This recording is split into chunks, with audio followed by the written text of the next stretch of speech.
Hey guys, so it's story time and it's like annoying story time, and I was kind of like dreading telling you guys this because it's like I didn't even know if I wanted it to be like that public, but I want to share everything I have with you guys, and including my past and sad stories or whatever.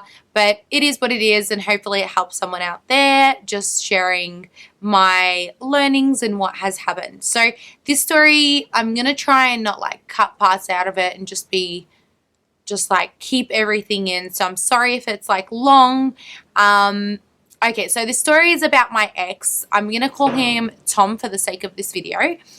Now, me and Tom met and it was like all butterflies and rainbows, and it was amazing. Like at the start, it was like, oh my God, fairy tale wonderland. And then about 2 weeks into the relationship, I was living like out of home at the time, and he had his own place. So I decided it would be a good idea for us to move in together because everything was just like turbo speed. Everything was like so fast. It was like, oh, I've known you for so long, and I was young and stupid, and it is what it is. Anyway, so we moved in together. Like I moved into his apartment. Like he asked me to, obviously. Like I didn't suggest it. So I moved in, and then we were living there for a while, and like he'd always like jokingly like push me around and all that, and it was like, ha, very funny. But it was kind of like, I thought he meant it like in a good way. It's not a problem. So I kind of like let it happen constantly. And then we eventually moved out to our own place. We moved out, and slowly, like a lot of my memory of this time was blocked out. So if I skip a lot of it, it's probably because I don't even want to remember. So anyway, we moved out together and we found a nice place. I was like decorating it, super happy. It was a really pretty place. And slowly he got violent, like now over nothing. Like when I say over nothing, like say I didn't get him a freaking coffee, like he would crack it, and then he would like, throw like little hits and stuff like that. And it slowly started getting to a point where if something just ticked him off in the wrong way, he would beat at me. And it was never like on my face. It was like never something that was obvious. So it was all cool. Like I kind of like hid it. And because I guess like I grew up with my dad being like that, I was kind of like immune to it. And I was like, oh, it's not a big deal. He loves me, whatever. And I kind of made excuses for him. And then slowly, like it got worse and worse. And it got to a point where like this one time, and like I was working at the time, and I literally couldn't go to work because he had kicked me like with his foot. He had physically kicked me in the rib, and like I got a fracture, and I had to go to the doctors and tell them that we were moving furniture and something fell on my rib. And yeah, so I got hit in the rib, and I literally could not raise my arms. Like I could not move. It was like, imagine being winded for a good like solid 4 months, like constant pain all the time. Anyway, I was going to work that time, and no one knew what was going on, of course. And it was like, it wasn't like something that, like, I wasn't that close with the people that I worked with where I can like just open up. And at the time, like my mum and I, like our relationship wasn't the strongest, and all this stuff happened anyway. So I didn't really have anyone to run to, but his friends saw how he treated me, and they were very aware as to how he was treating me, because like in front of them, like he'll do something stupid, or like he'll crack it, or like hit me once and then just be like, oh, it's just how it is, like with us, we're just joking around. And yeah, so they kind of saw what happened and all the rest of it. Now, this gradually happened over the period of like almost a year that we were together. Like we were together all together for about 10 or 11 months. I I ended up like leaving him for a bit and moving to my mum's house because I was like, I was done. And then he did the whole, I'm sorry, I would never do that again. Like, I don't know what was getting into me. And I fell for it because I did have feelings for this guy. And when he convinced me to come back to him, I asked him very clearly, I said, look, did you speak to anyone in the time period that we were over? I just want to know. Just be honest with me. It's no big deal. I'm a very understanding person. Like, I usually understand things that like no one else would be okay with, but I don't know. I don't have that fight in me. I don't do that. I don't like blow up at someone. And anyway, so he said no. He said no, like I didn't even talk to anyone. I was just focused on you and whatnot. So that's all cool. And like I let that go. And then about 2 weeks after that, he said that while we were over, he had spoken to a girl and he's really sorry and all of this stuff. So over the 2 weeks that we were apart, he was talking to a girl, which was like, okay, cool beans. I just kind of let it go and it was sort of fine. Then about a week later, he went out with his friend for his friend's birthday and like I was not allowed to see anyone. Mind you, this guy like made sure I had no friends, no one to run to, no one to talk to. He like segregated me away from everyone, would not let me like leave the house. Unless it was for like work, then no. Like I was, and most of the time he dropped me off and stuff. So I had lost control of my life basically and didn't have anyone in my life that I was even talking to. Girls, guys, nothing. Except my sister. That was it. And I wasn't about to like burden her with the whole situation. And she was young at the time and it's not like she could do anything. So a week later, he went out and when he came back, he was so drunk, like so drunk. And he came home, he forced himself on me. And so like, yeah, technically I've been told that that's rape, but like I don't even want to deal with that ever. So I don't even want to imagine that that was rape. But anyway, it hurt, like my body was rejecting it, but he wouldn't stop. And he came home, yep, he did that. And then he rolled over, fell asleep. And mind you, he had broken my phone like recently before that. So I had to use his phone to put like on an alarm for work the next day. So I went on to put my alarm and I was like, look, he lied to me once before. I just want to know for peace of mind if he had lied again. So, and look, admittedly, like that part was wrong and I don't like going through people's stuff. Like I don't like that. So I went through his phone and there was no messages or anything and I was like, oh, phew. But you know, whatever. Now, I went through his internet history. Now, this is where it gets interesting. Went through his internet history and I found Adult Friend Finder. And I'm like, maybe, you know, in my head, the first thing I thought is maybe him and his friends were having a joke, just like perving on girls and just being boys. Do you know what I mean? And then I went on and he had an account and he was paying for it out of our money because we were sharing money at this point. Like it was our money and he was paying for this stupid thing. Anyway, and he was on it and I went on his profile and I was like, I just wonder what he's been saying to these people. And I went on his profile and that's when I was like, what? So on his profile preference, it said that he was looking for transvestites. Now, or transgender people. And like, I've got no problem with people that are transgender. Like, that's completely up to anyone. Like, do what you want to do. But to be living this life and be holding in all this rage and anger and taking it out on me because you can't go public about what your sexual fantasy is, that's so wrong on a different level. Like, that hurt on its own so much because he knew what an understanding person I was.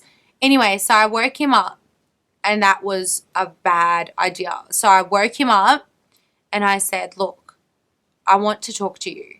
And he was like, go back to sleep. You don't know what you're talking about. Just go back to sleep. I'm like, I found your account. Like, wake up, please. Like, we need to talk about this. So he wakes up slowly and I'm like, look, I understand now why you do this. Like, you're frustrated, you're hurt because you can't express this and you don't want anyone to know this. But I'm understanding, and if you're using me as a cover, so be it. But just like tell me the truth. Tell me everything. I'm here. And so once he realized like what was going on, he got up in a rage. He started punching me in the face, cornered me into the corner of the room between the door and the wall, and beat at me. Mind you, like his friends had moved in when I had moved out. So when I moved back in, they were still there and like that was no problem. And I was screaming, hoping one of them would wake up. Finally, one of them did. And he came in. Sorry, I just used his name, so I cut that part out. But he came in and he pushed Tom off me. And I was like running for the doors. And mind you, Tom was like so tall, bulky guy. Like he wasn't someone to mess with, and he used to play footy, so he's got that athleticism. So even like the smallest punch would kill you. Anyway, and I run into the bathroom and I close the door. Now, this bathroom did not have a lock, so it was only a matter of time, but I was just panicking. I just needed to get away from him. And he opens the door. His friend's just standing there. He's like, stop, stop, stop, stop. And Tom goes, look, relax. I'm not going to hurt you. I'm not going to do anything. And I'm like, what do you mean you're not going to hurt me? And I'm terrified at this point. I had just looked into the mirror and my eye was like bulging. Like my face was just, forget it. Like the bruise on my face had been instantaneous. Like it had happened right there and then. No wake up the next morning with a black eye. No, it was there. Like my whole face was fried. Anyway, and he comes in trying to be like all calm and sweet. And when he didn't see me responding to that, like I always buy into his bullshit, he grabs this wooden like hairbrush and he throws it at me. Thank God I moved just in time, because this thing pierced through the window behind me, went through the fly screen onto and like smack into the like back gate. It was terrifying. Like I was just like, that could have been my head. Like I could have been hemorrhaged and just dead, like done. But then I was like, I got to get out of this, got to go. And I just bolted right past him, went through the back door, like went into the shed, because I had turned that shed into like my little area of where like I have done here. And I ran into the back and all I could think about was my cat. Mind you, he had previously killed my other kitten. Like he killed it and like forget it. Anyway, I don't want to go into that. So my new kitten, I was like holding it. Like I was just like holding it, sitting there on the floor, just bawling my eyes out, just didn't know what to do. And him and his friend come in and his friend's like just trying to create a barrier between us two. And he goes, if you don't let go of that cat and come right here, you will regret it. This will be the end of you, all this stuff. Like just terrorizing me. And then he grabs my iMac, which he knew was my prized possession. Like I know it's just a thing, but like it had all my photos that I had worked so hard on. It had everything. He grabs it, throws it on the floor and stomps on it. And while he's doing that and distracted, I just bolt. Like I run for my life down like the back of my backyard, out the front gate, like bolted into the street, just yelling for someone to wake up and help me. This is like at like 3 a.m. Like I was bolting, just yelling, screaming. And he comes flying behind me. Like he was so fast and he comes like chases up to me and kicks me to the floor, stomps on me, and I'm just like looking. There's like a VB beer bottle on the floor, and I'm like looking at it, like just if I can get it and use it against him, but like not like it would have worked. But then he sees me doing that. He sees me looking at it, and he runs for it. And I look up. There's a lady standing at her front porch. I bolt into her house, and I'm like, oh my God, let me in. Like, I can't, like, let me in hysterics. Couldn't even put words together. And he runs off, and he comes back, and he goes, come out right now. And mind you, we're on the phone with the cops right now, like the police, straight away. And I'm like hyperventilating, couldn't even make words. And I'm like trying to get the cops to like understand what I'm saying. And then I passed the phone on to the lady that was there to give him the address. And he comes out the front, and we had finished. We're just like waiting for the cops at this point. He had come out the front window, out the front gate, and he goes, just tell her to come outside. Everything's going to be okay. Tell her to come outside. And she goes, I'm not letting her near you. You get off my property, all this stuff. And she's defending me. Thank you to that wonderful soul. I don't even remember who it is. Like, it was all a blur. And then he comes out to the window, and he says, if she wants to see her cat alive again, get her to come outside right now. And I'm in hysterics. Like, at this point, I was just like I couldn't breathe. And then he goes somewhere, and I'm like calming down, and he comes back with my cat, and he throws it through the freaking window. He throws my cat through the window, and that was just like, it's one thing to hurt me, but to hurt a cat, like, that has done nothing to you, how dare you? And the cat flew through the window. Thank God, no, they go limp. So comes to me, rushes over to me, and hides behind me and just stays there the whole time. The police come, and this sociopath pretends like he's all normal and goes, no, officer, like, and I can hear him outside the front window just acting normal. But thank God his two friends put statements like defending me and saying this is exactly what happened. This is what we saw. It's not bullshit.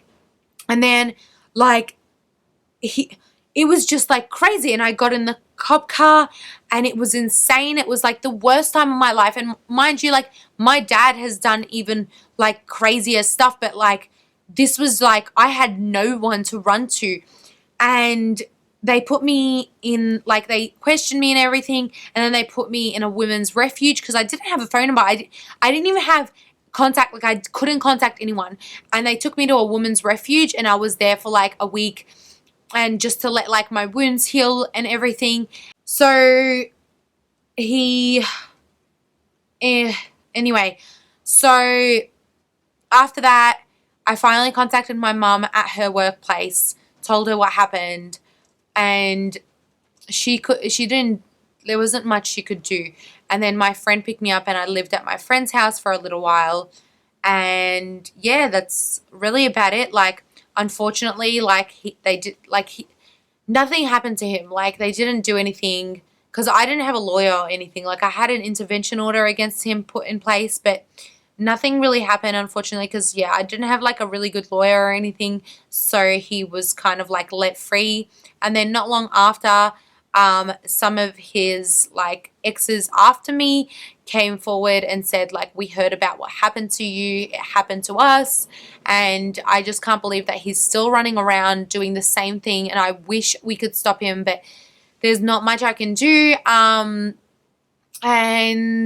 yeah, and I guess like the most recent incident I had was that he called me, and like I just filed a complaint to the police, and they must have contacted him, and he didn't contact me back again because I had a recording of, like, I straight away started recording as soon as I found out who it was. So they have that. But yeah, that's my story. It was a very hard time, but I'm really like open about talking about it now because it does happen more than, you know, like violence in general, regardless against women or men. It happens all the time in a domestic situation.